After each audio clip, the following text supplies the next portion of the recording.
محترم و مکرم سامعین کرام، السلام علیکم ورحمۃ اللہ وبرکاتہ۔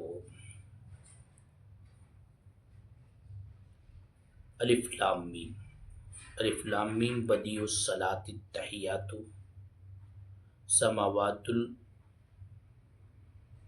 الامیت، اللہ بدیع السماوات والارض ربنا جل جلالہ خالق اللیل والنہار وهو احسن الخالقین انہ تعالی فالق الحب والنوا وهو احکم الحاکمین۔ الف لام میم اللہ لا الہ الا ہو حل من خالق غیر اللہ کل لا خالق الا اللہ حافظوا علی الصلاوات التحیات للہ والصلاوات والطیبات۔ صلی اللہ علی النبی امیہ وآلہ صلی اللہ علیہ وسلم، صلاۃ وسلام علیک ما علیک یا رسول اللہ۔ کاف ہا یا عین صاد، ان اللہ جل شانہ یہدی من یشاء الی صراط مستقیم۔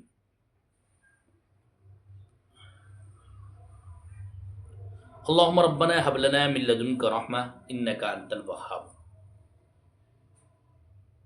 صدق اللہ المولانا العظیم وبلغنا رسولہ النبی الامین الکریم ونحن علی ذلک لمن الشاہدین والشاکرین والحمد للہ رب العالمین۔ حضرات، آپ کے سامنے لائے ہیں ہم حضرت اسماعیل علیہ السلام کا بچپن۔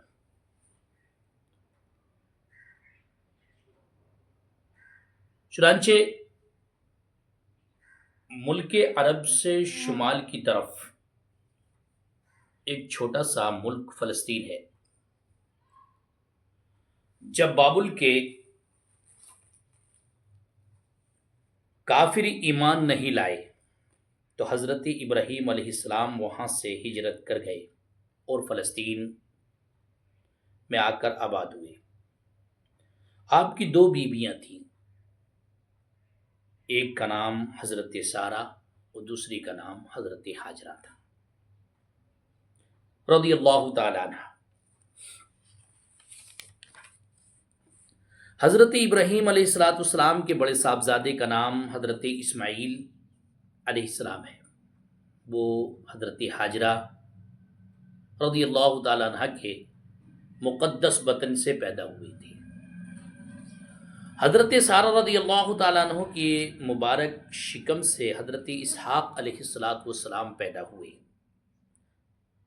جو حضرت ابراہیم علیہ السلام کے چھوٹے صاحبزادے ہیں۔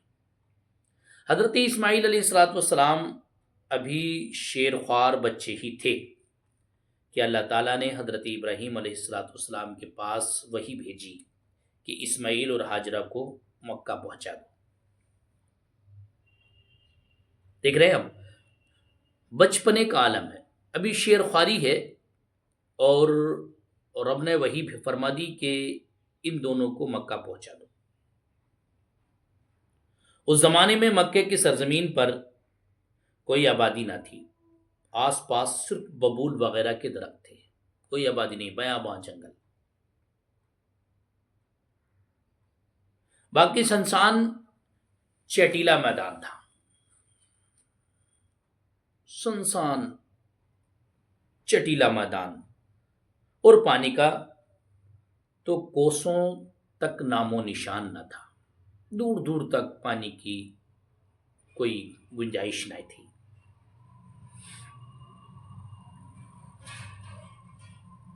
حکم الہی کے مطابق حضرت ابراہیم علیہ السلام نے حضرت اسماعیل اور حضرت ہاجرہ کو ساتھ لیا اور فلسطین سے چل پڑے۔ جب مکہ کی سرزمین پر پہنچے تو سواری کو روکا اور ان دونوں حضرات کو ایک درخت کے نیچے اتارا، پھر حضرت ہاجرہ کو ایک توشہ میں کھجوریں اور ایک مشک پانی سپرد کر کے واپس روانہ ہوئی۔ ایک توشہ یا جو بھی اس وقت کا توشہ ہوگا، اس میں کھجوریں اور ایک مشکیزہ پانی، جو چمڑے کی مشک ہوتی ہے، ایک مشکیزہ پانی دے کر آپ وہاں سے روانہ ہو گئے۔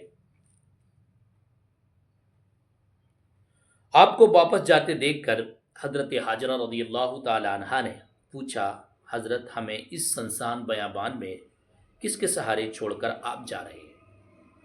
جب آپ جانے لگے، حضرت ابراہیم علیہ السلام جب جانے لگے تو سیدہ ہاجرہ نے پوچھا، اب ہمیں یہاں پر کس کے سہارے چھوڑ کر آپ جا رہے ہیں؟ کون ہے ہمارا ہمدرد، ہمارا حامی مددگار؟ حضرت ابراہیم علیہ السلام نے اس بات کا تو کچھ جواب نہ دیا، نہ مڑ کر دیکھا۔ جب آپ دریافت کر رہی تھیں تو نہ تو مڑ کر دیکھا اور نہ کوئی جواب دیا۔ حضرت ابراہیم علیہ السلام حاضرہ نے عرض کیا، کیا ہم دونوں کو اس طرح چھوڑ کر جانے کا حکم آپ کو اللہ تعالیٰ نے دیا ہے؟ تو حضرت ابراہیم علیہ السلام نے فرمایا، ہاں۔ یہ سن کر حضرت حاجرہ نے اطمینان کا سانس لیا اور بولی کہ جب اللہ تعالیٰ کا حکم ہے تو وہ ہم دونوں کی ضرور حفاظت فرمائے۔ جب اس نے حکم دیا ہے یہاں چھوڑنے کا تو وہ ہماری حفاظت بھی ضرور فرمائے گا۔ اطمینان ہو گیا، اب کوئی ٹینشن نہیں، اب کوئی پرابلم نہیں، اب کوئی پریشانی نہیں، کیونکہ جب جس نے بھیجا وہ اس کی حفاظت، اور اللہ کے اوپر بھروسہ رکھنے والی وہ انبیاء اکرام اور انبیاء اکرام کے ازواج اور انبیاء اکرام کے والد یہ اتنا پختہ بھروسہ رکھتے تھے کہ انشاءاللہ تبارک تعالیٰ چٹ سے مٹ نہ ہوتے تھے اور اس کا ثمرہ ملتا تھا۔ آگے چلتے ہیں، اور بولی کہ جب اللہ تعالیٰ کا حکم ہے تو وہ ہم دونوں کی ضرور حفاظت فرمائے گا۔ حضرت حاجرہ رضی اللہ تعالیٰ عنہ تو شدان میں سے کھجوریں کھاتی اور مشک سے پانی پیتی۔ چند دنوں کے بعد کھجوریں اور پانی دونوں ختم ہو گئے تو آپ بہت پریشان ہوئیں، یہاں تک کہ پیاس کی سختی سے آپ کی چھاتی کا دودھ بھی خشک ہو گیا۔ جب پانی نہیں، کھانے کو کچھ نہیں تو خشکی تو رہے گی، اور جب خشک آدمی کھائے گا پیے گا نہیں تو تر تازہ نہیں رہے گا۔ جب تر و تازہ نہیں رہے گا تو پھر جسم کی توانائی کم ہو جائے گی، یہاں تک کہ آپ کا دودھ بھی خشک ہو گیا۔ اب تو حضرت اسماعیل علیہ السلام کی جان کے لالے پڑ گئے۔ حضرت اسماعیل علیہ السلام اس وقت بہت ہی ننھے اور شیر خوار بچے تھے، بھوک اور پیاس کے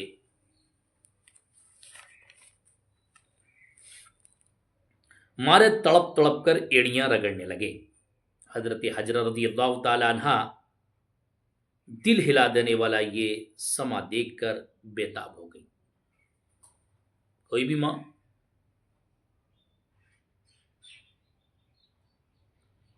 بھی ماں اپنے بچوں کو اگر روتا ہوا دیکھتی ہے تو کچھ بھی ہو جائے لیکن وہ تڑپ جاتی ہے، بے تاب ہو جاتی ہے۔ ویسے ہی حضرت حاجرہ رضی اللہ تعالیٰ عنہ، وہ تو ایک نبی کی ماں اور ایک نبی کی بیوی، مسئلہ ہی کچھ اور ہے، اپنے ننھے بیٹے کو تو وہاں چھوڑا اور خود ادھر ادھر دوڑ کر پانی تلاش کرنے لگی۔ قریب ہی میں صفا اور مروہ کی دو پہاڑیاں تھیں۔ آپ دوڑ کر کبھی صفا پہاڑی پر چڑھتی اور کبھی مروہ پر جاتی، دور دور تک دوڑ کر پانی کی کھوج کرتی۔ اس طرح ان دونوں پہاڑیوں کا آپ نے 7 مرتبہ چکر لگایا مگر پانی کا کہیں پتہ نہ چلا۔ آخر مرتبہ جب آپ ادھر مروہ پہاڑی پر چڑھ کر پانی کی تلاش میں مشغول تھیں تو ادھر حضرت جبریل علیہ السلام اور حضرت اسماعیل علیہ السلام کے پاس آئے۔ حضرت جبریل علیہ السلام حضرت اسماعیل علیہ السلام کے پاس آئے، زمین ایک ٹھوکر لگائی، زمین کو ایک ٹھوکر لگائی جس سے زمین پھٹ گئی اور پانی کا چشمہ ابل پڑا۔ اب دیکھیے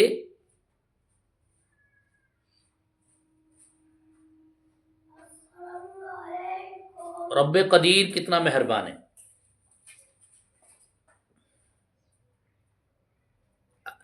اس کو چکر لگوانے تھے، 7 چکر لگوا دیے صفا پر، کبھی مروا پر، کبھی صفا پر، کبھی مروا پر، کبھی صفا پر، کبھی مروا پر، اسی تسنا میں 7 چکر آپ کے لگ گئے. اور 7 چکر لگنے کے بعد اللہ اگر چاہتا تو پہلی بار میں بھی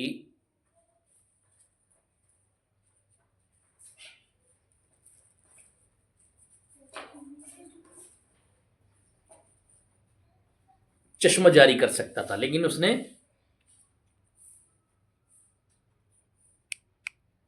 7 چکر لگوائے. اور 7 چکر لگوانے کے بعد پھر حضرت جبریل کو بھیجا. اس میں حکمت تھی، رب قدیر نے اپنی حاجرہ کو ایسے ہی نہیں دوڑایا، اور دوڑانے کے بعد پھر 7 میں جب چکر ہو گیا تو اب امت محمدیہ، جو میرے محبوب کی امت، جو حضرت اسماعیل علیہ السلام کے ظاہری اولاد میں سے بیٹے پیدا ہوں گے جن کا نام احمد مجتبیٰ محمد مصطفیٰ صلی اللہ تعالی علیہ وسلم ہوگا، وہ ان کی امت جو آخر الزماں، جن کے بعد نبوت ختم ہو جائے گی. وخاتم النبیین وکان اللہ بکل شیء علیم.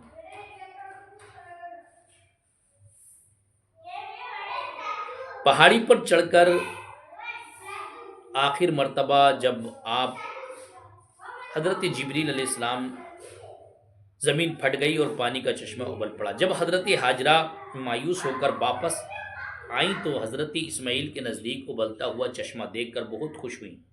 آپ نے سوچا کہ کہیں ایسا نہ ہو کہ پانی ادھر ادھر بہہ کر ختم ہو جائے، اس لیے اس چشمے کے کنارے دھول لے کر مینڈ بناتی جاتی اور اپنی سریانی زبان میں کہتی جاتی زمزم زمزم. زمزم کا معنی آتا، زمزم کے معنی آتے ہیں اپنی زبان ان کی سنی، ٹھہر ٹھہر، تھم تھم، رک رک. بعد میں ہمیشہ کے لیے اس مبارک چشمے کا نام ہی یہی نام پڑ گیا. اب عربی ہو، عجمی ہو، لبنانی ہو، سریانی ہو، ہندوستانی ہو، پاکستانی ہو، افغانستانی ہو، یا ایرانی ہو،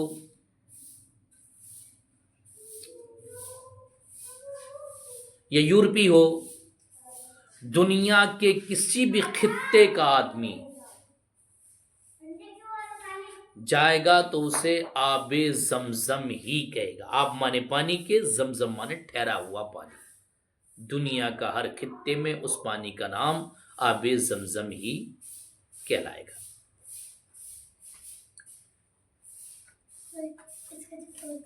اس مبارک چشمے کا یہی نام پڑ گیا. پھر حضرت حاجرہ نے زمزم کا پانی خود پیا اور اپنے ننھے لاڈلے کو پلایا، جس سے دونوں کی جان میں جان پڑی اور بھوک اور پیاس ختم ہوئی. زمزم شریف کا یہ اثر ہے کہ وہ کھانے اور پینے دونوں کی جگہ کام دیتا ہے.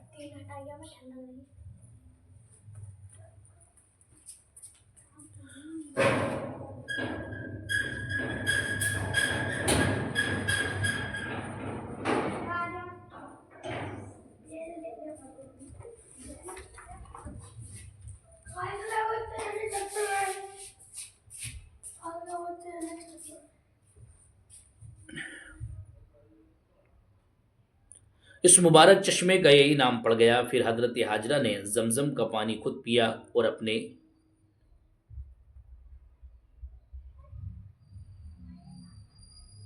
لاڈلے حضرت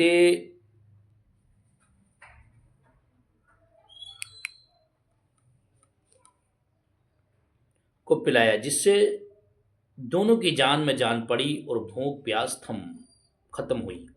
زمزم شریف کا یہ اثر وہ کھانے اور پینے دونوں کی جگہ کام دیتا ہے. مکہ سے واپس جانے کے بعد حضرت ابراہیم علیہ السلام کا یہ دستور تھا کہ آپ حضرت حاجرہ اور حضرت اسماعیل علیہ السلام کی دیکھ بھال کے لیے ہر مہینے مکے میں تشریف لایا کرتے اور صبح براق پر سوار ہو کر فلسطین سے چلتے اور مکہ آ کر ان دونوں حضرات سے ملاقات کرتے، حال چال پوچھتے، پھر اسی دن دوپہر کے وقت فلسطین واپس پہنچ جاتے۔ زمزم کا چشمہ ظاہر ہونے کے بعد بنی جرہم کا ایک خاندان پانی کی تلاش میں وہاں آ پہنچا۔ دیکھا کہ یہاں تو پانی کی افراد ہے، پانی کی تلاش، کیونکہ ریگستان ہے اور وہاں پانی کی بڑی قلت ہے۔ ان لوگوں نے حضرت حاجرہ سے رضی اللہ تعالیٰ عنہ سے آبادی کی اجازت طلب کی۔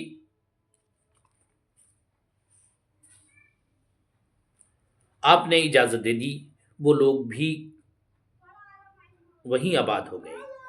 اب مکے کی وہ زمین سنسان نہ رہ گئی، بلکہ خاندان جرہم کے بس جانے کی وجہ سے ہر طرف چہل پہل نظر آنے لگی۔ حضرت سیدنا اسماعیل علیہ السلام خاندان کے لوگوں میں پلے بڑے، انہی لوگوں سے عربی زبان سیکھی۔ جب جوان ہوئے تو آپ کی شادی بھی اسی خاندان میں ہوئی۔ ہمارے سرکار مصطفیٰ صلی اللہ علیہ وسلم حضرت حاجرہ اسماعیل علیہ السلام ہی کی نسل پاک سے ہے۔ یہ یہاں سے مکہ آباد ہوا اور یہ حضرت اسماعیل علیہ السلام کا بچپنا گزرا۔ حاضرین، اب دیکھیں انبیاء اکرام کی زندگی کو پڑھیں اور سنیں تو انشاءاللہ تعالی دلچسپی الگ اور ایمان تازہ ہو جاتے ہیں۔ یہ ہمارے آقا کریم صلی اللہ تعالی وسلم احمد مجتبیٰ محمد مصطفیٰ صلی اللہ تعالی وسلم کی جد امجد کا واقعہ میں نے آپ کو سنایا، حضرت اسماعیل علیہ السلام کا بچپنا۔ انشاءاللہ تبارک و تعالی ہم اگلی ویڈیو میں شب برات کے مطابق کچھ لائیں گے۔ آپ اس کو سنیں اور شیئر کریں اور دوسروں تک پہنچائیں تاکہ انبیاء اکرام کی کہانی سب لوگ سنیں اور ان کی داستانیں، ان کی زندگیاں پڑھیں تو اپنی زندگی میں سرور لائیں۔ آمین بجاہ سید المرسلین وآخر دعوانا ان الحمد للہ رب العالمین۔ السلام علیکم۔